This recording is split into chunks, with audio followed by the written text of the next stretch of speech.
नहीं टलवाती थी। ये सिद्धांत है शास्त्र का कि दिया की बाती हमेशा सौभाग्यवती स्त्री को ही बुझाना चाहिए, पुरुष को दिया नहीं बुझाना चाहिए। और बलि जो होती है वो पुरुष को ही देना चाहिए, स्त्री को नहीं देना चाहिए।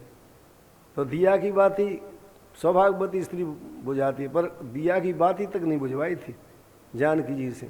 और भी इसके कई अर्थ हैं। अच्छा, इससे भी सिद्ध होता है कि भले ही बिजली लगी हो तो अभी जो देवालय होता है, जहाँ देवता अपने रहते हैं, भगवान रहते हैं, वहाँ दिया जरूर जलाना चाहिए। क्योंकि मणियों का प्रकाश था अयोध्या में, फिर भी दिया जलते थे, तभी लिख दिया दीप बात नहीं टारन कहो। तो इसलिए भले ही बिजली हो तो अभी जहाँ भगवान रहते हैं वहाँ दिया घी का जरूर जला देना चाहिए। वैसे इसकी कथा ये कही जाती है कि राक्षस हो गया था, बड़ा उपद्रव था उसका। दशरथ जी को पता लगा कि राक्षस उपद्रव कर रहा है, तब वशिष्ठ जी से कहा महाराज मुझे युद्ध करने जाना पड़ेगा राक्षस से। वशिष्ठ जी ने कहा एक काम करो, मैं तंत्र करता हूँ और जानकी जी दिया बुझाएंगे कि वो राक्षस मर जाएगा मेरे तंत्र से। तब दशरथ जी ने कौशल्या जी से कहा कि गुरु महाराज ने कह दिया मैं तंत्र करूँगा और जानकी जी दिया बुझाएंगे, सो राक्षस मरेगा। तब कौशल्या जी ने साफ मना कर दिया है कि मैं बहू को परेशान नहीं होने दूंगी, आप सेना ले जाइए युद्ध करिए, मैं तंत्र नहीं होने दूंगी। नीले दीप बात नहीं टारन कहू और जीवन मुरिज में जुग बत रहू। पलंग पीठ तज गोद हिडोरा और सियन दिन पगया बने कठोरा। फूलों पर चलती थी जानकी जी।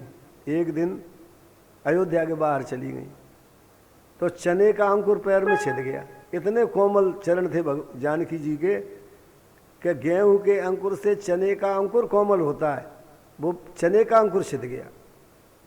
तो कौशल्या मैया से कहा कि मैया आज मेरे चने का अंकुर छिद गया है। तो कौशल्या जी को बड़ा कष्ट हुआ उसमें और शाप दिया चने के लिए कि जाओ आज से अयोध्या में चना पैदा नहीं होगा। तो आज भी अयोध्या में शाप लगा हुआ है, अयोध्या के अंदर, अयोध्या के आसपास चना पैदा ही नहीं होता है। 2 शाप लगी हैं अयोध्या में, एक तो सेठ मालदार नहीं होंगे और एक चना पैदा नहीं होगा। ये चना पैदा नहीं होगा कौशल्या जी का शाप है, और सेठ मालदार नहीं होंगे भरत जी का शाप लगा हुआ है। वहाँ महंत मालदार होते हैं, सेठ मालदार नहीं होते। ऐसे जानकी जी को रखा। 12 वर्ष पूरे हो गए। जानकी जी का जब विवाह हुआ था तब 6 वर्ष की अवस्था थी और राम जी की अवस्था 15 वर्ष की थी। 16 वर्षों में राम और राजीव लोचन। कौशल्या जी ने कहा मेरा राम इस समय 16 वर्ष का है, माने 16 में एक कम का है, 15 वर्ष का है। तो 12 वर्ष जब हो गई तो राम जी 27 वर्ष के हो गए और जानकी जी 18 वर्ष की हो गई। अब इंद्र घबराया। इंद्र ने कहा कि रावण नहीं मरता तो हम मरे। अब तो सरस्वती से कहा कि जाकर के बुद्धि फेरो, तुम कैसे भी राम जी का वनवास करवाओ।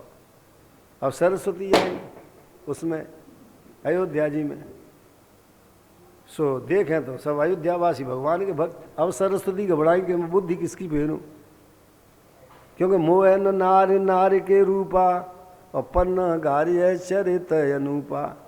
माया भगत सुनो तुम दो नारे वर्ग जाने सबको। पुण्य रघुवीर भगत प्यारी माया खल नर्तकी बिचारी। भगत सानुकूल रघुराया ताते तिर डरपति अति माया। और राम भगत निरुपम निरुपाधि बसे गरुड़ और जासो अबाधि। तहाँ गए माया सकुचाई कर न सके कछु निज प्रभुताई। सरस्वती घबराई, अब मैं क्या करूं, माया मेरी चली नहीं सकती इन भक्तों में। तब सरस्वती को मंथरा दिखाई दी है। सरस्वती ने सोचा ये मंथरा अयोध्या की नहीं है, तो केकई के साथ आई है, केकई देश की है, इसमें माया चलेगी मेरी। तो मंथरा के पिछले जन्म का विचार किया सरस्वती ने। पिछले जन्म में ये मंथरा राजा बलि की बहन थी, इसलिए सोचा सरस्वती ने कि बस यहाँ से काम चलेगा। पिछले जन्म में मंथरा सहोदरी थी, राजा बलि की यो शारदा बिचारी है। सो फेरते ही मत पूर्व जन्म ध्यान आया उसे, और राम राज्य सुनते ही सोचती गमारी है। जो बुद्धि फेरी मंथरा की, सोच ले पिछले जन्म की याद आई और सोचने लगी कि यही राम बामन रूप धार मेरे भाई को, और छल से पाताल भेजो बने के भिखारी है। यही राम है जो बामन बन के गए थे, भिखारी बन के गए थे, और नापते सन में विराट बन गए थे, मेरे भैया के साथ छल किया, 14 भवन ले लिए। यही राम बामन रूप धार मेरे भाई को, और छल से पाताल भेजो बन के भिखारी है। सो पिछले जन्म माह बारी थी रामचंद्र जी की, और आज बन भेजने को आई मेरी बारी है। 14 भुवन लिए थे, अब 14 वर्ष भिजवाऊंगी इनको बन के लिए। सो कैकेयी जी को जाके सिखा दिया।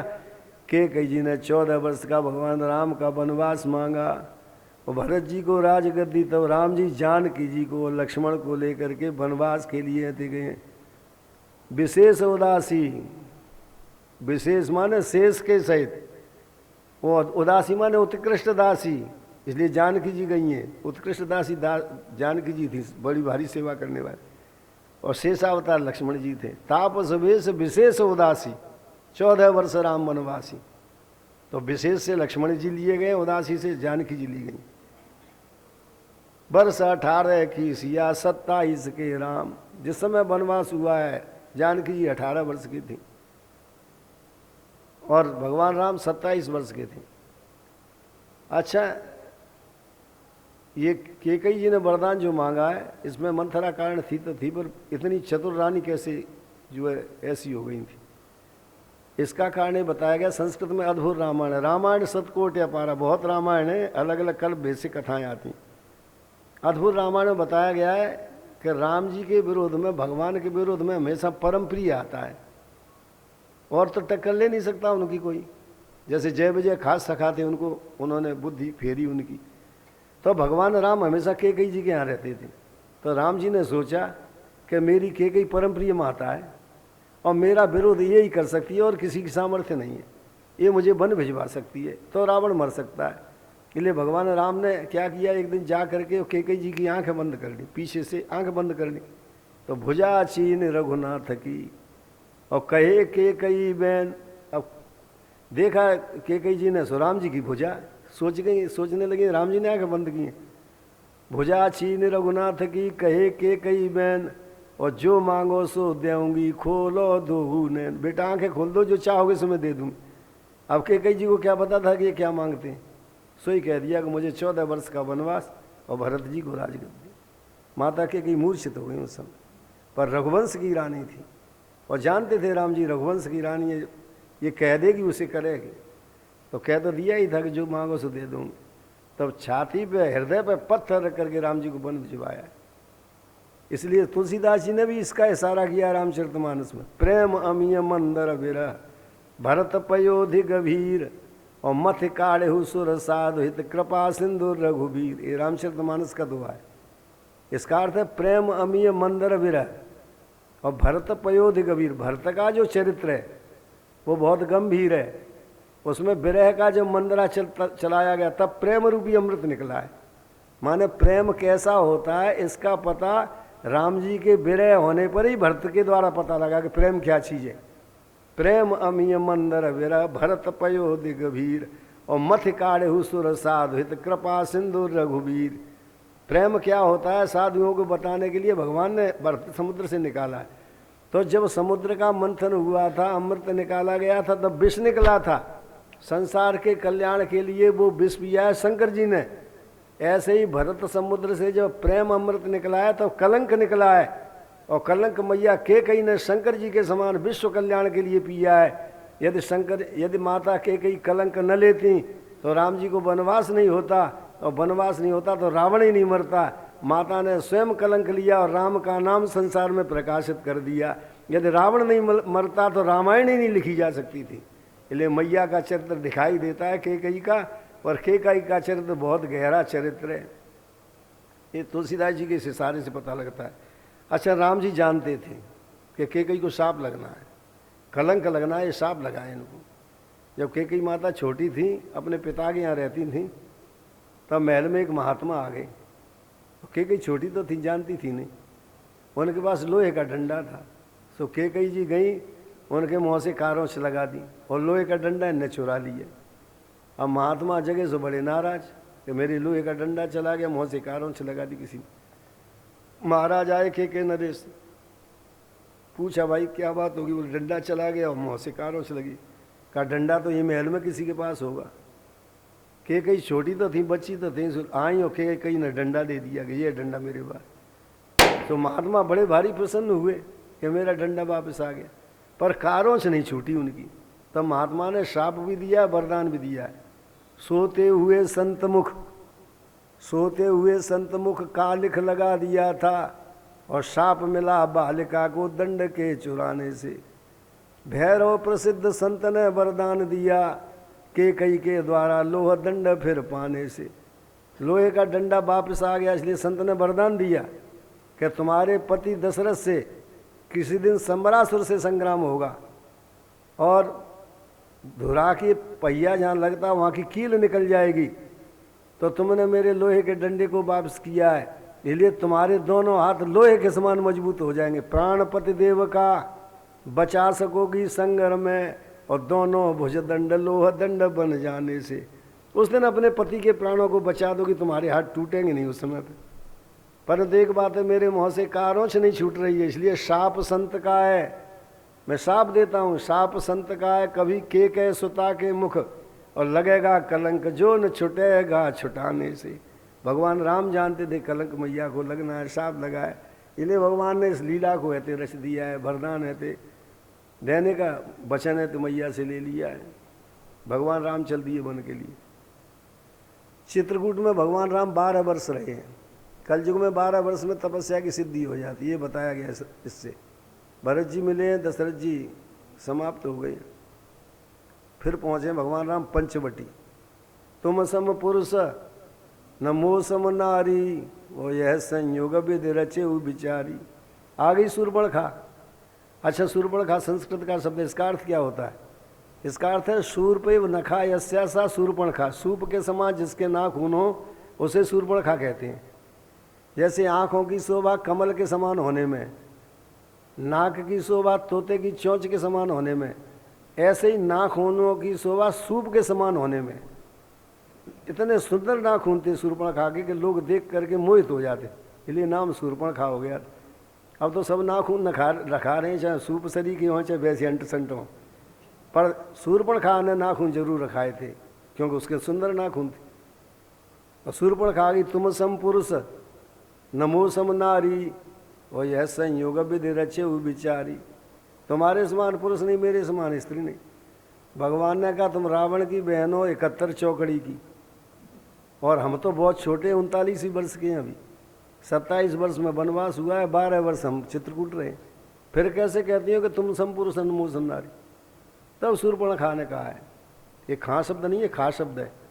शूर्पणखा शब्द है वो, कि विद्युत जिह्वा मम पति सुनो कौशलाधीश, और ताहे अकार नहीं हतो ईर्षा बस दस शीश। महाराज मेरे पति विद्युत जिह्वा बहुत विद्वान थे, रावण से ज़्यादा जानकार थे। तो रावण मेरे पति से ईर्षा करता था, उसने जानबूझ के मेरे पति को मार दिया है, और मैं रावण की बहन हूँ। विद्युत जिह्वा मम पति सुनो कौशलाधीश, और ताहे अकार नहीं हतो ईर्षा बस दस शीश। प्रभु मैंने सुना है कि आप राक्षस रहित भूमि करेंगे, क्यों भुज उठाए पन कीन निश्चरहीन करो मैं। आपकी प्रतिज्ञा है कि राक्षस रहित भूमि करेंगे, और मेरी भी ये प्रतिज्ञा है कि हीन निशाचरों से अवन को करेंगे आप।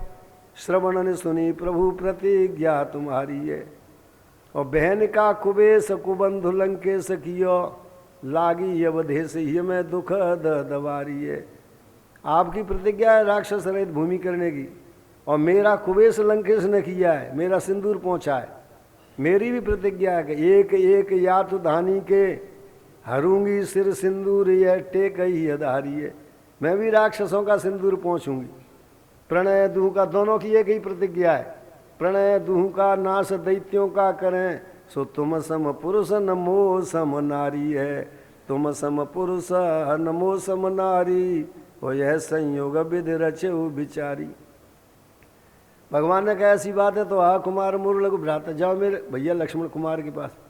अब यहाँ कुमार के ऊपर लोग लड़ते हैं कि कुमार का अर्थ क्या होता है। कुआरार्थ थोड़ी कुमार का, लक्ष्मण जी का तो विवाह हो गया। एक कुमार शब्द संस्कृत से आया हुआ है, तो संस्कृत में जो कुमार का अर्थ होता है व्याकरण के आधार से वही अर्थ यहाँ किया गया है, और वो सब लक्ष्मण में घटते हैं। कुमार का अर्थ है व्याकरण से कुत्सितान मारयति सकुमार, जो खराब लोगों को मार डालता है उसे कुमार कहते हैं। भगवान कहते हैं मेरा भैया कुमार है, खराब लोगों को मारने वाला है। जग में सखा निशाचर जे थे और लक्ष्मण हने निमिष महते थे, इसलिए आहा कुमार मोर लघु भ्राता। कुमार का दूसरा अर्थ है, को माने पृथ्वी, मार माने कामदेव। कौ पृथिव्याम मारे शोभते सकुमार, जो पृथ्वी में कामदेव के समान सुंदर है, मेरा भैया कामदेव के समान सुंदर है, इसलिए मुझसे काम नहीं चलेगा। आहा कुमार मोर लघु भ्राता। अच्छा, कुमार वयसी प्रथम सूत्र है हमारे यहाँ लघुमती में है, उसके नीचे उदाहरण दिया कुमारी, मैं पहली अवस्था का हो तो कुमार शब्द बनता है। तो भगवान कह रहे हैं कि मेरा भैया लक्ष्मण पहली अवस्था का है। हाँ, कुमार मोर लघु भ्राता। अच्छा, कुमार का अर्थ बड़ा भारी खिलाड़ी भी होता है। हमारे यहाँ सिद्धांत कौमुदी है जो 4 वर्ष तक पढ़ाई जाती है, उसमें आया है कुमार क्रीडायाम। मैक्स मूलर ने लिखा है कि संस्कृत की 500 धातुओं से ही संसार की संपूर्ण शब्द निकले हुए हैं, बताइए। और हमारे यहाँ तो कई धातुओं, इसलिए पूरे ब्रह्मांड व्यापनी भाषा है संस्कृत, एक देश की नहीं है किसी की। त्रयोलोका सप्तदीपा बसमती अस्य आप प्रयोग विषया। तो कुमार क्रीडायाम माने बड़ा भारी खिलाड़ी। भगवान कह रहे हैं कि मेरा भैया ऐसा खिलाड़ी है कि तुम्हें पता नहीं लगने देगा, दोनों नाक और कान दोनों काट देगा। नहीं, दोनों एक साथ कटना बड़ा मुश्किल है।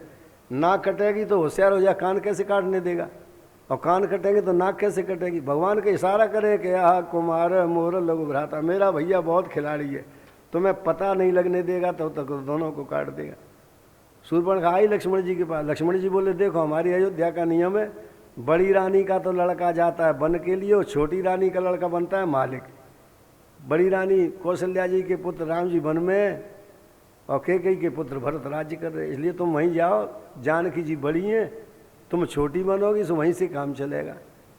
राम जी के पास फिर आई, राम जी ने कहा लक्ष्मण के बिना काम नहीं चल सकता, वहीं जाओ। लक्ष्मण जी के पास आई शूर्पणखा। लक्ष्मण जी ने सोचा भगवान की इच्छा। लक्ष्मण जी बोले देखो देवी, तुम मुझसे विवाह करना चाहती हैं तो तुम्हें मोरी बांधना पड़ेगी। हमारे यहाँ मोरी बंधती है तब भामरे फिरती हैं, सो एक काम करो तुम मेरी तलवार की मोरी बांध लो। लक्ष्मण जी ने तलवार फेंक दी, क्योंकि स्पर्श तो कर नहीं सकते हैं, स्त्री है वो। उसने लेकर के मोरी बांध ली तलवार की। बातों में आ गई लक्ष्मण जी के में, और चाहती थी विवाह करना। सो भगवान लक्ष्मण जी ने क्या किया, जैसे ही उसने मोरी बांधी तैसे ही बाण लेकर के एक दिया ऊपर से, सो नाक और कान दोनों कटे चले गए। नहीं बताओ एकदम कैसे करते, वो तलवार लेके उसने बांध ली माथे से, तो जब तलवार आई है तो नाक भी और कान दोनों कट के चले गए। ऐसा युक्तिवाद की कथा है, सिद्धांतवाद नहीं है इसमें। आखिर नाक कान काटे तो कैसे काटे होंगे। अब तो शूर्पणखा जा करके खरदूषण के पास पहुंच गई और खरदूषण को भेजा है, रावण को संदेश दे दिया। खरदूषण आए लड़ने के लिए।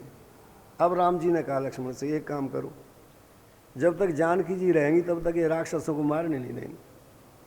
तुलसीदास जी ने स्तुति की है, मंगलाचरण किया है। उद्भव स्थित संहार कारिणीम क्लेश हारिणीम और सर्वश्रेयस करीम सीताम न तो हम राम बल्लभाम। जानकी जी की प्रार्थना है ये तुलसीदास जी कि जानकी जी कैसी हैं, उद्भव स्थित संहार कारिणी। उद्भव स्थिति और संहार को कराने वाली हैं। कारिणी शब्द दिया है, निजंत शब्द है वहाँ, करने वाली नहीं है। कारिणी माने कराने वाली। ब्रह्मा जी से उद्भव कराती हैं, विष्णु से पालन कराती हैं, शंकर जी से संहार कराती हैं।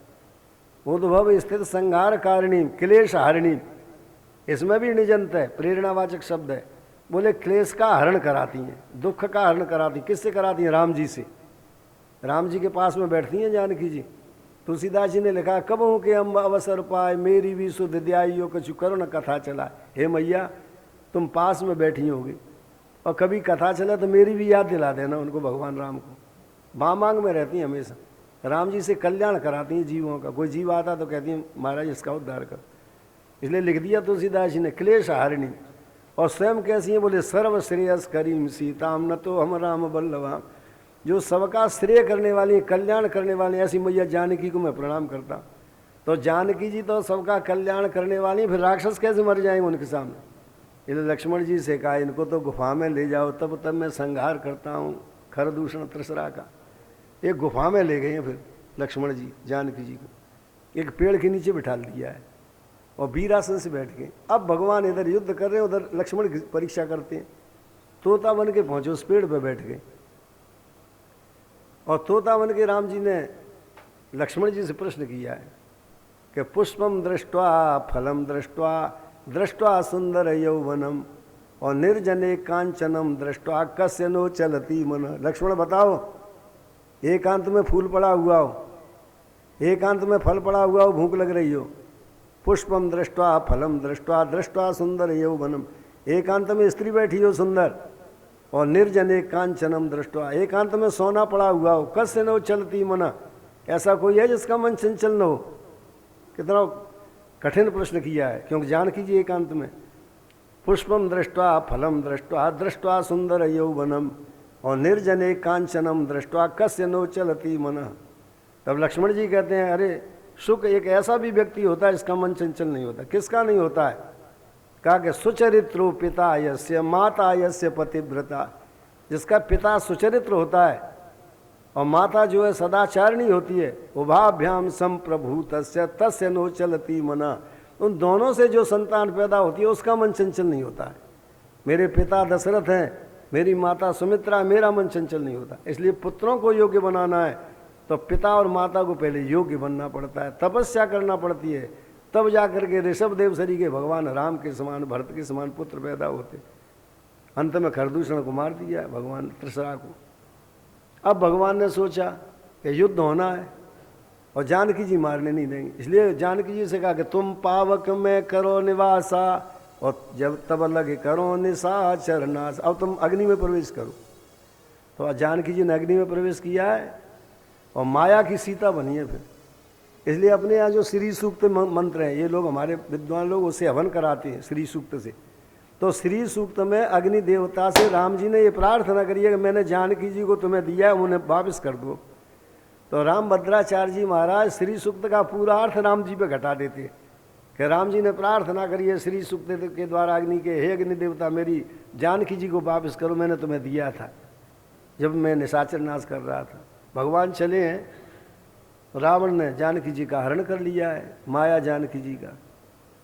भगवान ढूंढ रहे हैं, बड़े सुंदर सुंदर भाव हैं, कहाँ तक कहा जाएगा, दिए समय हो जाएगा राम जी को, इसके बाद कृष्ण चरित्र कहना है।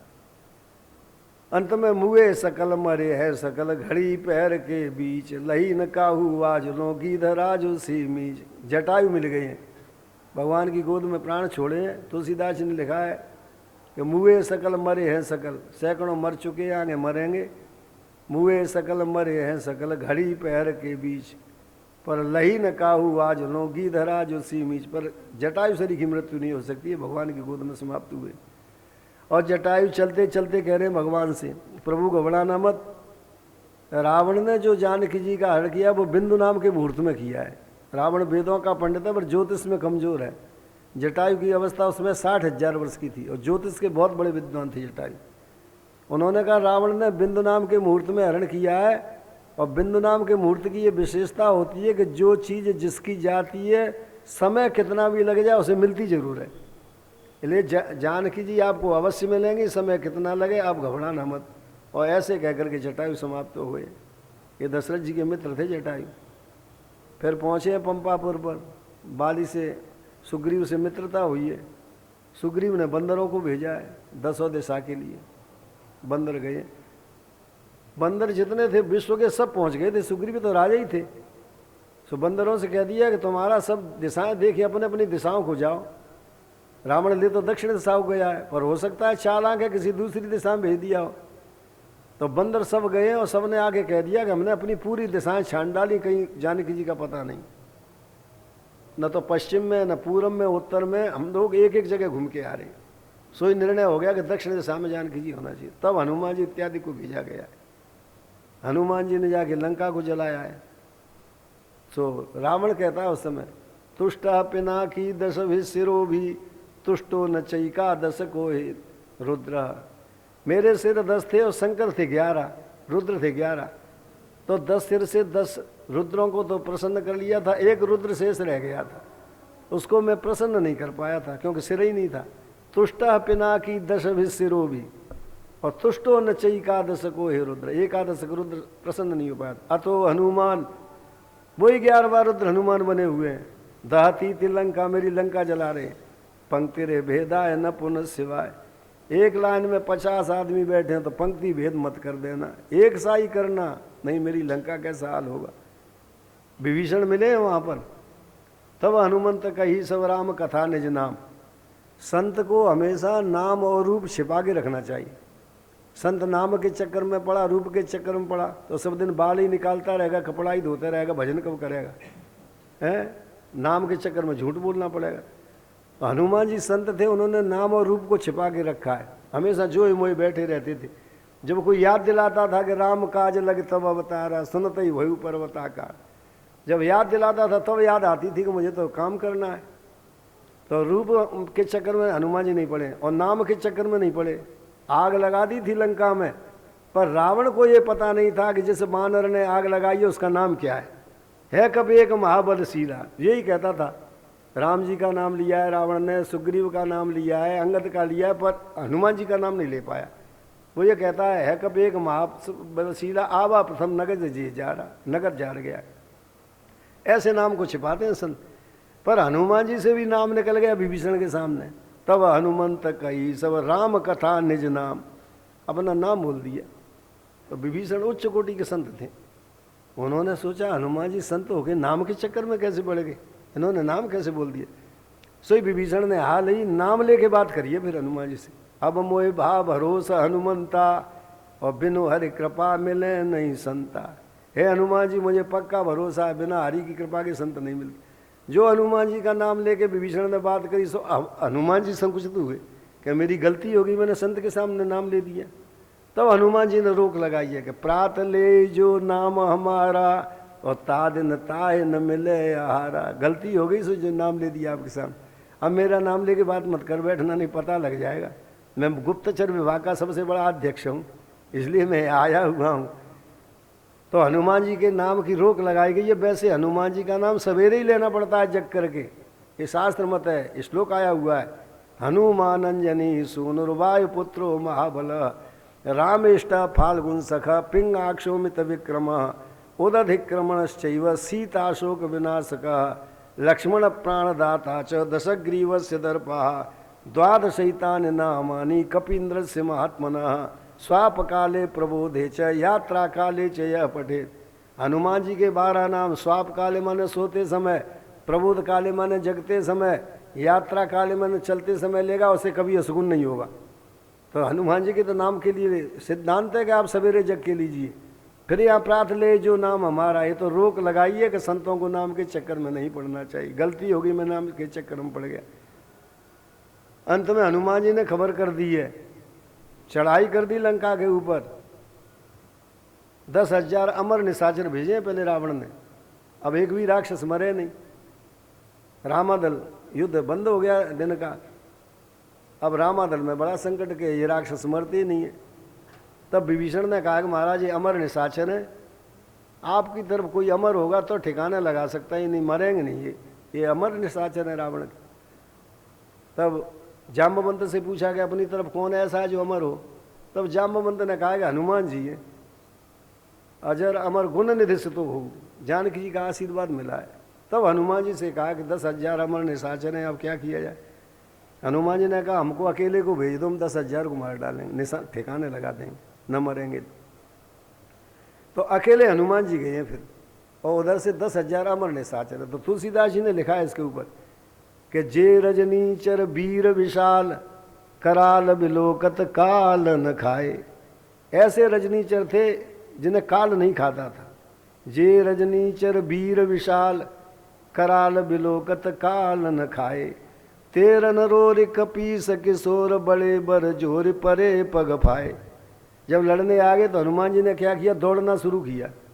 सो सबको इकट्ठा कर दिया, और जैसे इकट्ठा किया तैसे ही पूंछ को इशारा किया, क्योंकि पार्वती जी थी पूंछ में। तो सो लूम लपेट, पार्वती बड़ी और सबको लपेट लिया उन्होंने, 10,000 को। लूम लपेट आकाश निहार के, आकाश की ओर देखा कि कहीं देवता का विमान तो नहीं तो नष्ट हो जाएगा। उधर देवता तमाशा देख रहे थे। जो देवताओं ने देखा कि हनुमान जी ऊपर देख रहे, आपस में इशारा किया कि रास्ता दे दो, नहीं किसी का विमान न टूट जाए। पूरा रास्ता आकाश का खाली पड़ा हुआ है। तुलसीदास जी लिखते हैं कि लूम लपेट आकाश निहार के, और हाँ कदे वीर कपीस चलाए। हनुमान जी जानते थे कि मरेंगे तो नहीं है, एक हंकार लगाई सो आकाश में फेंका। लूम लपेटे आकाश ने हार के हाँ कदे वीर कपीस चलाए। सूख गए गात चले नभ जात, पड़े ब्रह्म बात न भूत लयाए। ऐसी जगह फेंका है जहाँ से न नीचे आते हैं न ऊपर जाते हैं, जिसको ज्योतिष में बताया गया कि यहाँ प्रवाह नाम की वायु बह रही है। आकाश में एक प्रवाह नाम की वायु है, जिसमें पहुँच जाओ तो न ऊपर जा सकते हो न नीचे जा सकते हो, वहीं घूमना पड़ता है। जहाँ आज के वैज्ञानिक स्टेशन बनाना चाहते हैं, हनुमान जी ने एक झटका में 10,000 निशाचरों को फेंक दिया है। सो न तो नीचे आए न ऊपर आए, वहीं घूमते रहे। तो बताइए हनुमान जी ने 10,000 को एक साथ फेंका, कितनी शक्ति हनुमान जी में होगी। बोले हनुमान हरि की। विभीषण आकर के मिल गए हैं पहले ही, कुंभकर्ण चला लड़ने के लिए। हनुमान जी से राम जी ने कहा कि कुंभकर्ण की खोपड़ी के टुकड़े करो और एक टुकड़ा हिमालय में फेंक दो, जिससे कौरव पांडवों को ये पता लग जाए कि राम और रावण का युद्ध कैसा था। राम रावण योर युद्धम राम रावण योरिव। राम जी का और रावण का युद्ध राम रावण सरी का था, वैसा युद्ध आज तक हुआ ही नहीं है। इसलिए उद्यन मरुत्तनय चंड चपेट घातान मूर्धना पपात तो हेने रजनी चरस्य। हनुमान जी ने एक चपेटा दिया कुंभकर्ण की खोपड़ी में, एक हिस्सा उड़ा उसमें गिरा हिमालय में। तो इन्हें माने हिमालय, तो इन्हें पपात रजनी चर, मूर्धना माने सिर, मूर्धना पपात तो इन्हें रजनी चरस्य। ये हिमालय में क्यों गिरा है? मगनो भविष्य दम भसी भीमसेनो। जब भीम जाएंगे फूल लेने के लिए तो कुंभकर्ण की खोपड़ी में पानी भरा होगा और उसमें भीमसेन डूब जाएंगे।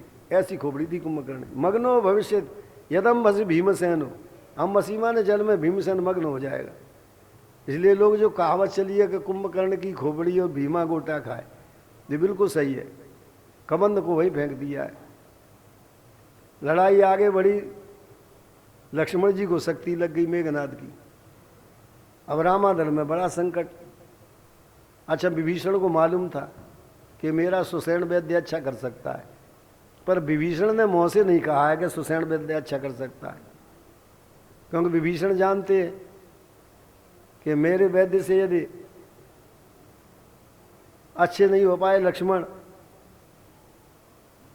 तो निश्चित है कि शंका करेंगे। सुग्रीव पहले से ही शंकित है।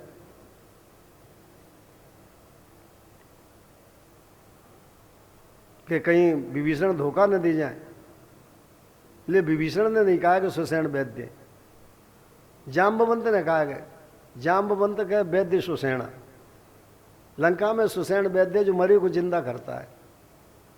अच्छा जाम्बवंत को कैसे पता था कि लंका का सुषेण वैद्य मरे को जिंदा करता है? उसका कारण यह था कि बाली की और रावण की मित्रता थी।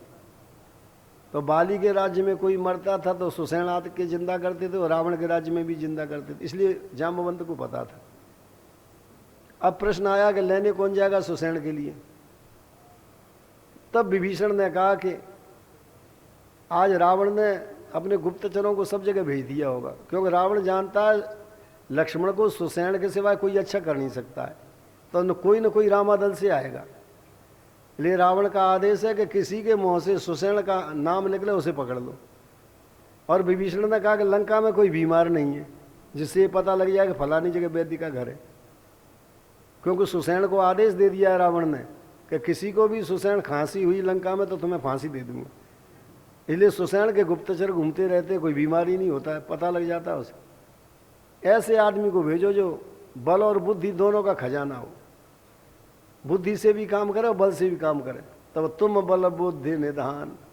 जब काम अटक जाता था तब जाके हनुमान जी के पास पहुंचता था। हनुमान जी से कहा कि आपके सिवा कोई नहीं जा सकता है और सुषेण को लाना है। तब हनुमान जी अकेले गए। अब सुषेण का नाम ले नहीं सकते, नहीं पकड़े जाएंगे। तो हनुमान जी ने क्या किया है, खांसना शुरू किया। थोड़े से जो खांसे तो सुषेण का गुप्तचर घूम रहा था, उसने हाथ पकड़ लिया। बोले खांसो मत, हमारे स्वामी को फांसी लग जाएगी, चलो इलाज करा देते हैं। हनुमान जी तो यही चाहते थे कि सुषेण के घर में पहुंचे। सो वो गुप्तचर ले गया, सुषेण के घर में कर दिया। हनुमान जी ने योग बल से पूरा सुषेण का घर उड़ाया वहाँ से और लाके रामादल में रख दिया। हनुमान जी जानते हैं शत्रु का वैद्य यदि घर को नहीं ले जाऊंगा तो कह देगा कि मैं तो दवा घर में छोड़ आया। पूरा घर उड़ाया है उन्होंने। सुसैन ने देखा भगवान राम विराजमान, राम जी से कहा महाराज मैं दवा करने को तैयार हूँ, पर मेरे पास औषधि नहीं है इस समय। हनुमान जी ने कहा तुम्हारा घर लेकर के आया हूँ, और वैद्य को तो औषधि रखना चाहिए घर में। सुसैन ने कहा नहीं हनुमान जी मैं रख नहीं सकता हूँ। कहा क्यों? बोले दिन की बूटी रात में काम नहीं करती है, और रात की बूटी दिन में काम नहीं दे सकती है। जिस समय जो मरता है उसको उसी समय बूटी मंगाना पड़ती है उसके लिए। अब रात ही रात में कोई लक्ष्मण के लिए बूटी ले आए तो मैं जिंदा कर सकता हूँ। और यहाँ से 60 लाख योजन की दूरी पर द्रोणाचल पर्वत है, और रात्रि केवल 3 पहर शेष रह गई है। जाम्बवंत से पूछा कौन कितनी उड़ान भरेगा? नलस्त्रि रात्रिम पुनरेति गत्वा तथैव मेन्दत द्विविधौ द्विरात्रिम। जाम्बवंत कहते हैं कि नल को भेजा जाए तो 3 दिन रात में लौट पाएंगे वहाँ से। नलस्त्रि रात्रिम पुनरेति गत्वा तथैव मेन्दत द्विविधौ द्विरात्रिम। इंद्र और द्विविध नाम के बंदर को भेजा जाए तो 2 दिन रात में लौट पाएंगे। सुग्रीव नीलौ पुनरेक रात्रिम। और राजा सुग्रीव को भेजा जाए, और जिन्होंने सेतु बांधा है 400 कोस का उन्हें नील को भेजा जाए, ये सबसे ज़्यादा उड़ान लेने वाले हैं। पर सुग्रीव नीलौ पुनरेक रात्रिम, 1 दिन रात में लौट पाएंगे 24 घंटे में। और सब बंदरों में सबसे ज़्यादा उड़ान भरने वाले केवल 2 है, चित्रांगद हुयाम चतुष्टेन। एक तो अंगद और दूसरे चित्र नाम का बंदर जो सबसे तेज उड़ान लेते हैं।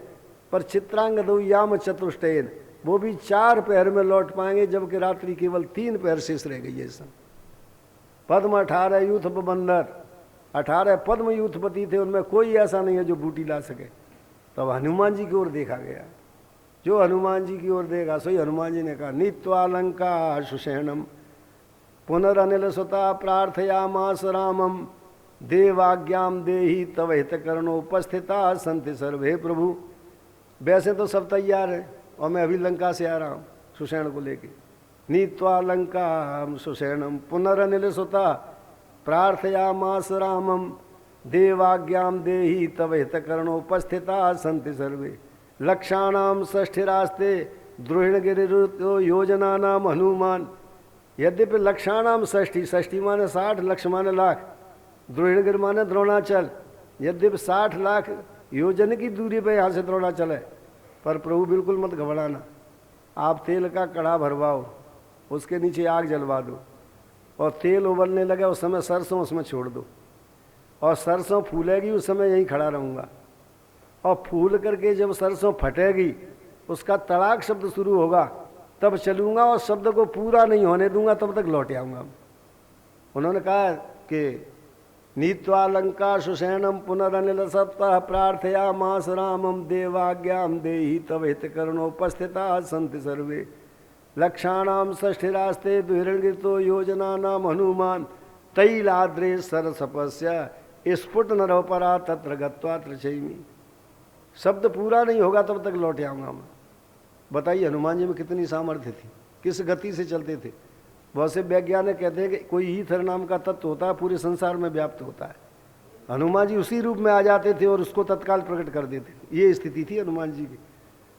हनुमान जी की कनिष्ठ का अंगुली में बल बताया गया है, नागा नामयुतम। 10,000 हाथी का बल एक ऐरावत हाथी में होता है, और 10,000 ऐरावत हाथी का बल एक इंद्र के वज्र में होता है, और 10,000 इंद्र के वज्र का बल एक इंद्र में होता है, और 10,000 इंद्र का बल हनुमान जी की कनिष्ठ का अंगुली में था। 5 तत्व मौजूद थे हनुमान जी की अंगुलियों में।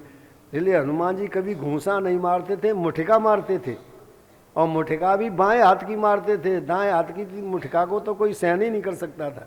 मुठिका मारे चढ़ा तरु जाई, और ताए ये कछन मूर्छा आई। मेघनाथ का मुठिका मार दी, मूर्छित हो गया था। मुठिका एक महाकपि हनी रुधिर बमत धरनी ठन मनी। लंकिनी के मुठिका मारी थी, कुंभकर्ण को मुठिका से मूर्छित किया था। और रावण तो हनुमान जी पे नाराज हुआ जब ये चरित्र देखा। तो आवत कपे अनोते मुष्टि प्रहार प्रघोर। कपि को आता देख करके, हनुमान जी को आता देख के रावण ने मुष्टि प्रहार प्रघोर, बड़े जोर का घूंसा मारा है हनुमान जी की। पर रावण के घूंसा से हनुमान जी गिरे नहीं है। जान उठे कि कपि भूमि न गिरा, और उठा सम्हारे बहुत रिस भरा। घुटना टेक दिया हनुमान जी ने, जमीन पे गिरे नहीं है। जान उठे कि कभी भूमि न गिरा। अब हनुमान जी को आई गुस्सा, जान उठे के कपि भूमि न गिरा और उठा संहारे बहुत रिस भरा। अब हनुमान जी ने सोचा कि घूसा मारता हूं तो ये मर जाएगा, इसलिए मुठिका एक ताहे कपि मारा और परे उसे जनु वज्र प्रहारा। मुठिका मारी, रावण मूर्छित हो गया और मूर्छा गई बहुर सो जागा और कपि बल विपुल सराहन लागा। जब मूर्छा जग गई है तब सराहना की रही है, धन्य हनुमान जी तुम्हारे लिए। शत्रु तारीफ कर रहा है, घर वाले तो तारीफ कर सकते हैं पर शत्रु तारीफ कर दे तब वीर माना जाता है। इसलिए हनुमान जी का नाम ही महावीर हो गया है, किसी का नाम महावीर नहीं हुआ, किसी ने भले ही रख लिया हो, पर हनुमान जी सच्चे महावीर थे। कहा तो जाइए अब संजीवनी बूटी ले आना और कुछ नहीं करना। और सुसेन ने सब बता दिया कि ऐसे ऐसे बूटी चमक रही होगी। हनुमान जी ने उड़ान भरी, रावण को पता लग गया तो उसने कालनेम को भेज दिया रास्ते में। वैसे कुछ लोग विद्वान अयोध्या के बताते हैं हनुमान जी ने सोचा कि सूर्योदय के पहले बूटी आना है, तो न मैं चलता हूँ सूर्य लोग को, सूर्य को ही मुँह में दबाए लेता हूँ, सूर्योदय नहीं होगा जब तक मैं नहीं लौटूंगा। तो सूर्य लोग को गए हैं तब तक कालनेम भेज दिया है। पर कुछ आचार्य कहते हैं कि नहीं, सीधे ही चले हनुमान जी, कालनेम को भेज दिया उसने। अब कालनेम ने माया फैला दी, सो हनुमान जी उड़ान भर रहे थे, सो हनुमान जी थकने लगे अब, क्योंकि उसकी माया चलने नहीं दे हनुमान जी को। प्यास लगी सो उसी आश्रम पे उतर गए कालनेम पे। प्यास के मारे जल मांगा, मांगा जलते हैं दीन कमंडल, जो जल मांगा सो उसने अपना कमंडल दे दिया। अच्छा एक सिद्धांत है, महात्मा कभी अपना कमंडल नहीं दे सकते, सच्चे महात्मा, और इसने दे दिया कमंडल। सो हनुमान जी ने सोचा ये कैसा महात्मा ये कमंडल दे रहा, कहीं कोई खतरा तो नहीं है, माया तो नहीं। तब तक मकरी ने कह दिया कि ये तो ढोंगी बाबा बैठा हुआ है। सो हनुमान ने उसने मार दिया उस कालनेमी के लिए, और फिर वहाँ से जाकर के संजीवनी बूटी लेने गए। तो वाल्मीकि रामायण में आया हुआ है कि देवताओं ने सोचा संजीवनी न चली जाए, इसलिए उन्होंने सब बूटियों को चमका दिया है जिसे पता ही नहीं लगे कौन सी संजीवनी। पर कुछ आचार्य बताते हैं कि रावण ने स्वयं जाकर के माया कर दी है। अब हनुमान जी चक्कर में गया कौन सी संजीवनी बूटी है, अब क्या किया जाए, कहीं सुसेन ये न कह दे कि फलानी बूटी छोड़े आया। तब हनुमान जी ने पूरा पहाड़ ही उठाया है कि कोई ना कोई बूटी होगी इसमें। अच्छा हनुमान जी ने इसलिए भी पहाड़ उठाया है, हनुमान जी ने सोचा कि राक्षस मरेंगे, सुसेन लंका में पहुंच जाएगा, यहाँ से बूटियाँ मंगवाएगा, न वो तो पूरे पहाड़ को ले चलो सब अपने यहाँ रख लेंगे, हम जिंदे होते रहेंगे, राक्षस मरते रहेंगे। इसलिए पूरा पहाड़ ही उठा दिया उन्होंने। 40 योजन चक्रो श्री राम जय जय राम, जय जय राम, श्री राम जय जय राम, श्री राम जय जय राम, श्री राम जय जय राम, श्री राम जय जय राम, श्री राम जय जय राम, श्री राम जय जय राम, श्री राम जय जय राम, श्री राम जय जय राम। बोले राम कृष्ण भगवान की जय हो। अब हनुमान जी चल दिए पर्वत लेकर के। जय 40 योजन चक्र हो 16 योजन ऊंच, हनुमान गिरियो धरो जैसे कोरी को कूच। 160 कोस का उसका घेरा था, 64 कोस ऊंचा था वो पर्वत। कुछ लोग पूछते हैं कि महाराज ऐसी जगह बताओ जहाँ लड़ैया आकाश में कब रोए थे। ये गांव वालों की बड़ी विचित्र कहावत है, बताओ महाराज आकाश में लड़ैया कब रोए। तो इसी समय लड़ैया आकाश में रोए, क्योंकि हनुमान जी पहाड़ लेके जा रहे हैं, तो बड़ा पहाड़ है उसमें लड़ैया भी बैठे थे। तो जब हनुमान जी उड़ान भरी तो सब सियार चिल्लाने लगे ऊपर आकाश में। इसलिए ये जो कहावत है, हमारे यहाँ की कहावतें ऐसी हैं कि उनमें सब रहस्य भरे हुए हैं। कोई कितना भी ग्रंथों को नष्ट करे पर कहावतें नष्ट तो कर ही नहीं सकता है। अब हनुमान जी ने रास्ता बदला कि उस रास्ते से तो बड़ा संकट है, रावण चक्कर डाल देता, अब दूसरे रास्ते से चलूंगा। सो अयोध्या के रास्ते से चले हनुमान जी। आधी रात हो गई अयोध्या में, हनुमान जी जल्दी जल्दी में थे, सो अयोध्या को बाईं तरफ कर दिया। जो अयोध्या को बाईं तरफ किया, भरत जी का पहरा लगा हुआ था उस समय। भरत जी ने सोचा हो न कोई राक्षस है, या देवता होता तो दाईं परिक्रमा करता, ये तो बाईं परिक्रमा हो रही है। सो बिना फणका बाण मार दिया है। ऐसी कथा आई हुई है, जब लक्ष्मण जी को शक्ति लग गई है तो माता सुमित्रा सोने के लिए गई, और जैसे ही माता सुमित्रा सोई तो सपना हुआ कि दाहिनी भुजा में सांप लिपटा हुआ है। जगी और उन्होंने गुरु वशिष्ठ को संदेश भेजा कि महाराज मुझे अभी सपना हुआ कि मेरे दाहिनी भुजा में सांप लिपटा हुआ है। सोई वशिष्ठ जी ने कहा कि हो न हो लक्ष्मण पर संकट है आज, और भरत जी को बुलाया। बोले ऐसा दिखता है कि राम जी का रावण से युद्ध हो रहा है और लक्ष्मण इस समय संकट में है। एक काम करो, मैं अनुष्ठान करता हूँ लक्ष्मण के लिए, जब तक मेरा अनुष्ठान चलेगा लक्ष्मण का कोई बाल बांका नहीं कर सकता है। पर एक डर है, कहीं रावण किसी राक्षस को न भेज दे अयोध्या के लिए, तुम पहरा दो कि मेरा अनुष्ठान नष्ट न होने पाए। सो भरत जी का पहरा लगा हुआ था उस समय, और वशिष्ठ जी का अनुष्ठान चल रहा था। इतने में हनुमान जी निकले। हनुमान जी निकले तो अनुमान लगाया है भरत जी ने, निश्चय नहीं किया कि ये राक्षस है, अनुमान लगाया कि बाई परिक्रमा हो रही है, हो न हो कोई राक्षस है।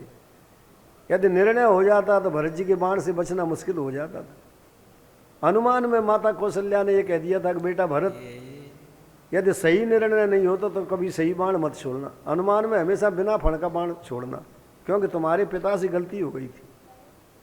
श्रवण कुमार पानी भर रहा था, उन्होंने सोचा कोई हाथी का बच्चा है, आवाज आ रही, इसलिए उन्होंने बाण छोड़ दिया, श्रवण कुमार मर गया। तो चलते चलते दशरथ जी ये कह गए थे तुम्हारे पिता कि मेरे बच्चों से कह देना कि जब तक अनुमान हो सही बाण नहीं छोड़े। मैंने अनुमान से बाण छोड़ा था, श्रवण कुमार मर गया। जब सही निर्णय हो तब सही बाण छोड़े बेटा, कभी अनुमान में सही बाण मत छोड़ना। इसलिए हनुमान जी का अनुमान लगाया है राक्षस का, बिना फण का बाण मार दिया भरत जी ने। और ऐसा अमोघ बाण था भरत जी का वो कि मारता नहीं था, मूर्छित करता था। उस बाण ने हनुमान जी को 10 हाथ ऊंचा उठाया और एकदम गिराया है। हनुमान जी मूर्छित होने लगे। राम जी अंदर बैठे थे। हनुमान जी ने राम जी से पूछा है कि महाराज एक बात बताओ, इतना विशाल शरीर मेरा इस समय, इतना विशाल पर्वत मेरे ऊपर, और आप मेरे अंदर बैठे, ये बाण किसका है कि मुझे उठा करके गिरा रहा है, मैं मूर्छित हो रहा हूँ। तब राम जी ने कहा भैया तुम्हारे अंदर तो मैं अकेला ही बैठा हूँ, पर जिसका बाण है उसके अंदर तो मैं और जानकी दोनों विराजमान है। भरत हृदय सिय राम निवासु, वहाँ तो जानकी जी बैठी हैं, भरत जी का बाण है।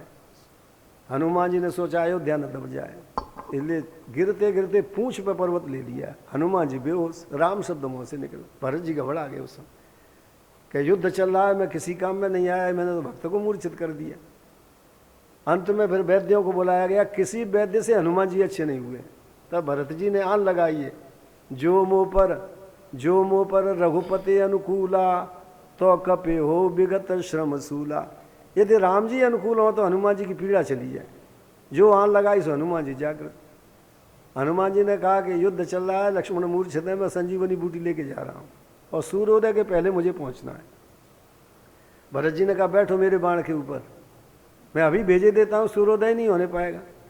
अब हनुमान जी घबराए कि इनका बाण तो विलक्षण है, कहीं ऐसा न हो कि रामादल के बाहर फेंक दी जा करके, तो फिर कैसे काम चलेगा। हनुमान जी ने कहा नहीं मैं चला जाऊंगा। भरत जी ने बहुत कहा, फिर हनुमान जी नहीं माने। जब हनुमान जी चलने लगे हैं तब जो है उर्मिला जी ने संदेश भेजा है, हनुमान जी से कह देना जितनी चाल हो उस चाल से जाएं, बिल्कुल नहीं घबराएं। जब तक मैं दरवाजे के बाहर खड़ी रहूंगी संसार में सूर्योदय नहीं होने पाएगा। कुछ आचार्य ये कहते हैं कि हनुमान जी ने मुँह में सूर्य को दबा लिया था, इसलिए भरत जी से ये कहा है कि आप बिल्कुल चिंता नहीं करें, सूर्य तो मेरे मुँह में दबे हुए हैं, जब मैं पहुँच जाऊँगा तब सूर्योदय होगा ही नहीं। ऐसे फिर हनुमान जी ने लाके संजीवनी बूटी दी है, लक्ष्मण जागृत हो गई। अब बड़ा उत्सव हो रहा, पर हनुमान जी लंगड़ा के चल रहे हैं। राम जी ने देख लिया, हनुमान जी को बुलाया, हनुमान जी इधर आओ। हनुमान जी ऐसा दिखता है तुम अयोध्या से आ रहे हो। हनुमान जी ने कहा आपको कैसे मालूम। बोले संसार में ऐसा कोई बाण नहीं है जो तुम्हें लंगड़ा बना दे। हमारे गुरु वशिष्ठ ने एक ऐसा बाण बनाया है जो बिना फणका है, जिसको अनुमान लगाने पे मारते हैं, हो न वो बाण तुम्हारे लगा हुआ है, नहीं तो तुम लंगड़े हो ही नहीं सकते। तुम लंगड़ा के कैसे चल रहे हो, अयोध्या से आए होंगे, तुम भरत जी ने बाण दिया है तुम्हारे। तब हनुमान जी ने कहा कि मैं अयोध्या से आ रहा हूँ, भरत जी का बाण मेरे लगा। अच्छा हनुमान जी तुमने भरत से क्या सीखा। हनुमान जी ने कहा मुझे ये पता होता कि आपकी आन से अच्छे होते तो मैं संजीवनी बूटी लेने नहीं जाता, यहीं आपके नाम से अच्छा कर देता लक्ष्मण जी को। मेरी चिकित्सा की थी वहाँ पर अयोध्या के वैद्यों ने, पर मैं किसी से अच्छे नहीं हो सका था। जो शक्ति लक्ष्मण के लगी ऐसी शक्ति थी वो। और भरत जी ने मुझे नाम से अच्छा कर दिया, जो मुँह पर रघुपति अनुकूला तो कपे हो विगत श्रम सूला। तो एक तो ये बात सीखी मैंने कि आपके नाम में महान शक्ति है। दूसरे ये सीखा कि भरत भैया के पास एक ऐसा बाण है जो सदैव आपके पास भेजता है, जिसमें वो मुझे बैठने की कह रहे थे, नहीं तो लोग मर करके आपके पास आते हैं। भैया के पास ऐसा बाण है जो देह सहित यहाँ भेज सकता है। भगवान राम को स्मरण आया भरत जी का, आंखों में आंसू आए। अंत में मेघनाद मारा गया है, रावण चला लड़ने के लिए। तब मंदोदरी ने समझाया है, मंदोदरी जनक जांग मनोहरत्व भेदो पिकोप यदि नाथ विचारे। तुम्हें नाथ इतना तो सोचो कि मुझ में जानकी में अंतर कितना है। ये जानकी जी मंदोदरी के गर्भ से प्रकट थी। संस्कृत में अद्भुत रामायण, उसमें कथा आई हुई है कि रावण कर के रूप में ऋषियों का रक्त ले आया था एक घड़े में, क्योंकि ऋषि तो पैसा दे नहीं सकते थे। उन्होंने कहा भैया हमारा रक्त ले जा। सो रक्त ले आया घड़े में और मंदोदरी को दे दिया और कहा कि इसमें विष रखा हुआ है, सावधानी से रखना है इसको। रावण लड़ने चला गया। मंदोदरी ने सोचा मेरा पति रोज युद्ध करता है, परेशान करता है लोगों को, मर जाऊं तो अच्छा है। सो विष समझ के उस घड़े के रक्त को पी लिया और जैसे ही रक्त पिया तैसे मंदोदरी को गर्व रह गया। अब मंदोदरी घबराई कि रावण को पता लग गया तो मार डालेगा। इसलिए मंदोदरी ने अपनी राक्षसी माया से उस गर्भ को निकाला है और राजा जनक के राज्य में गड़वाया है। वही जानकी जी थी। इसलिए जानकी जी का और मंदोदरी का फोटो बिल्कुल एक सा था। आज उसी बात को मंदोदरी कह रही है कि मंदोदरी जनक जांग मनोहरत्व भेदो पिकोप यदि नाथ विचारे। तुम्हें नाथ इतना तो सोचो कि मुझ में और जानकी में अंतर कितना है। और इतना ही नहीं, वाल्मीकि रामायण में आया हुआ है कि जब हनुमान जी मंदोदरी के पास पहुंचे तो बिल्कुल मंदोदरी जानकी जी सरी की थी। कपिर मंदोदरीम तत्र शयानाम चारु रूपिणीम तर्कया मास सीतेति रूप यौवन संपदा। उन्होंने तर्कना की हनुमान जी ने कि ये तो जानकी जी होना चाहिए। कपिर मंदोदरीम तत्र शयानाम चारु रूपिणीम तर्कयामास सीतेति, बोले ये तो जानकी जी होंगी, बिल्कुल रूप वही है। फिर हनुमान जी ने अंदाज लगाया कि जानकी जी तो कमजोर हो गई होंगी और ये हृष्ट पुष्ट है, वो तो विरह में। तब हनुमान जी वहाँ से चले। तो आज और इतना साप भी लगा था रावण को कि आत्मनोद्वय तो मोहाद अत्यर्थम प्रार्थ तो भवेत तदा मृत्यु तब भवेत यदि सा कन्या कांक्षति। जब तुम अपनी कन्या पे मोहित होने लगेगा और जब तेरी कन्या चाहेगी तब तेरी मौत होगी। जानकी जी ने जब चाहा है तब उसका ध्यान बटाए और तब राम जी ने मार पाया उसके लिए। इसलिए रावण को समझा रही है जानकी मंदोदरी कि आप युद्ध किससे करें, पर रावण हंसता है उस समय और कहा देवी मेरे गुप्तचरों ने मुझे सब पता दे दिया है कि जानकी कैसे पैदा हुई। नाटक छिड़ा है नटराज से हमारा आज और राम के समक्ष तलवार तानता हूं मैं। देवी मेरा उद्धार से होगा पर इन राक्षसों का भी हो जाएगा। ये तो नाटक चल रहा है मेरा भगवान के साथ में। नाटक छिड़ा है नटराज से हमारा आज और राम के समक्ष तलवार तानता हूं मैं। जानकर भैरव भविष्य सभी राक्षसों का और जानकी न दूंगा ऐसा प्रण ठानता हूं मैं। मंदोदरी और मैथिली का भेद ज्ञात मुझे सब मालूम है कि तुमने क्या किया था। मंदोदरी और मैथिली का भेद ज्ञात मुझे, अरे नाता क्या स्वता का उसे माता मानता हूं मैं। और छाया है क्षमा की योग माया ब्रह्म की अनाद और जाया राम जी की जानकी को जानता हूं मैं। पर देवी होए भजन नहीं तामस देहा और मन क्रम बचन मंत्र दृढ़ा। खर दूषण मौसम बलवंता और तिने कुमार बिनु भगवंता। सुर रंजन भंजन मय भारा और जो रघुवंश लीन अवतारा। तो मैं जाए बैर हट करियो और प्रभु सर परिभव सागर तरियो। देवी जाना में सीताम जनक प्रसूताम जाना में रामम रघुनंदनं च और बधम च जाना में निजम दशास्य तथापि सीताम न परित्यजामि। जानता हूँ मैं मारा जाऊंगा पर जानकी को छोड़ नहीं सकता हूँ, मेरा उद्धार नहीं हो सकेगा। अंत में रावण लड़ने आया है और जब युद्ध पूरे रूप पे बढ़ने लगा है तो रावण ने पूरे रामचरितमानस में कभी राम जी का नाम नहीं लिया है। पूरा पढ़ के देख लेना। पर जिस समय मरता है उस समय परावाणी का नाम निकला है, अंदर की भक्ति निकली है। उस समय रावण ने कहा है कहाँ राम रण हाथों पचारी, बताओ राम इस समय कहाँ पर है, कहाँ राम रण हाथों पचारी। अंत में रावण मरने लगा है। जब मरा है तब रावण ने पूछा भगवान से, बताओ महाराज विजय किसकी हुई? राम जी बोले विजय हमारी हुई, तुम्हारी हार हुई। अब तब रावण कहता है कि मेरे जियतन लंक में और धसन न पाए राम, प्रभु मेरी विजय हुई है, आप लंका में नहीं धस पाए हो जब तक मैं जिंदा हूं तब तक। मेरे जियतन लंक में और धसन न पाए राम, और तुम्हारे देखत जात हो सो राम तुम्हारे धाम। अनाधुंध दरबार में बेसक रहो निशंक, और रीझे दीनो अमर पद खीजे दीनो अमर पद रीझे दीनी लंक। प्रसन्न भये तो लंका ही लंका मिली विभीषण को, और नाराज भये तो भगवान ने अपना धाम ही दे दिया, घर ही दे दिया। अंत में विभीषण को राज्य दिया है और राम जी आ गए अयोध्या में। एक दिन 7.5 शनि आ गया अयोध्या में, अकेले हनुमान जी रह गए और सब चले गए थे बंदर। 7.5 शनि ने हनुमान राम जी से कहा महाराज 7.5 वर्ष रहूँगा, बताओ कहाँ से शुरुआत करूँ? राम जी बोले भैया हम तो राज्य करने वाले, सही मालिक तो हनुमान जी हैं, उन्हीं के आधार से हमारा राज्य चल रहा है, हनुमान जी से पूछो। 7.5 शनि ने कहा हनुमान जी से महाराज कहाँ से शुरुआत करूँ? हनुमान जी बोले और कहाँ से करोगे, हमसे ही शुरुआत करो। एक बात बताओ शनि, तुम 2.5 साल पैर पे रहते हो, 2.5 साल पेट पे रहते हो, 2.5 साल सिर पे रहते हो, तो तुम सिर से शुरुआत करोगे कि पैर से शुरुआत करोगे हमारे से? शनि बोला मैं तो सिर से शुरुआत करूंगा, आपके सिर पे बैठूंगा। हनुमान जी ने कहा बैठ जाओ। हनुमान जी ने जो शनि को बिठाला तो सिर में दर्द चालू। भगवान राम से कहा प्रभु मेरे तो सिर में दर्द है। भगवान बोले फिर क्या करोगे? बोले मुझे आदेश दे दो तो मैं अपने कदली वन में हुआ हूँ, हिमालय में घर में घूम आऊँगा अपने में। भगवान ने कहा घूमे आओ, सिर में दर्द है तो। अब हनुमान जी जा रहे हैं नंदा, अलकनंदा, देवप्रयाग, रुद्रप्रयाग सबको पार करते जा रहे हैं, स्नान भी करते हैं बीच में। शनि बड़ा प्रसन्न होता है कि चलो बिना पैसे की यात्रा हो रही है। और जो गंधमादन में पहुंचे हनुमान जी ने पहाड़ लादना शुरू किया सिर पे, शनि दबने लगा। शनि ने कहा आप क्या कर रहे हो? हनुमान जी बोले सिर के दर्द की दवा कर रहे हैं। बोले कैसे दर्द की दवा? बोले हमारे सिर में दर्द होता है तब बाहर ला देते हैं, हम औषधि नहीं खाते। 7.5 शनि बोला कि मेरे मारे सिर का दर्द हो रहा है, मैं बैठ गया हूँ।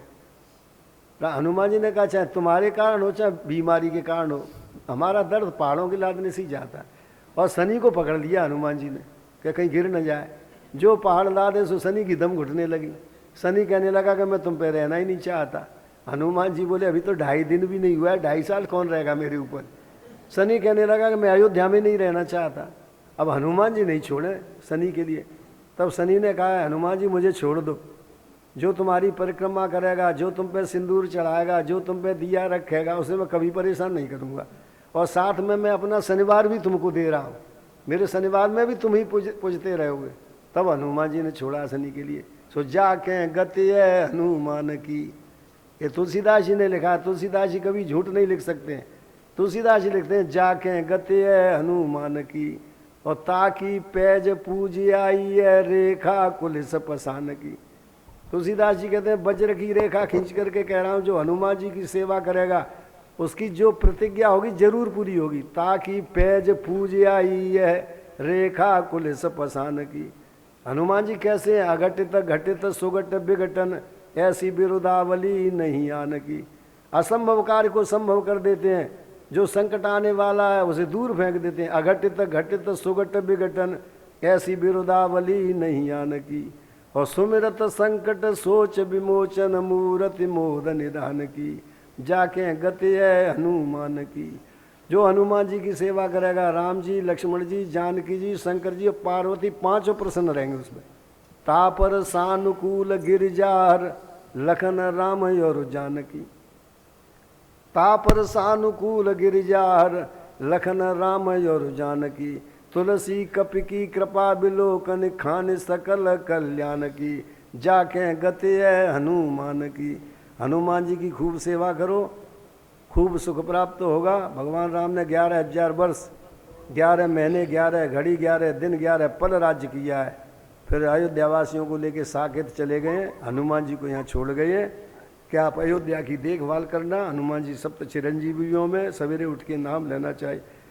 ऐसे भगवान राम का अवतार थे सूर्य वंश में हुआ है। जो इस कथा को सुनेगा उसके संपूर्ण पाप नष्ट होंगे। श्रीमद् भागवत अध्याय श्री हरे श्री वृंदावन बिहारी लाल की।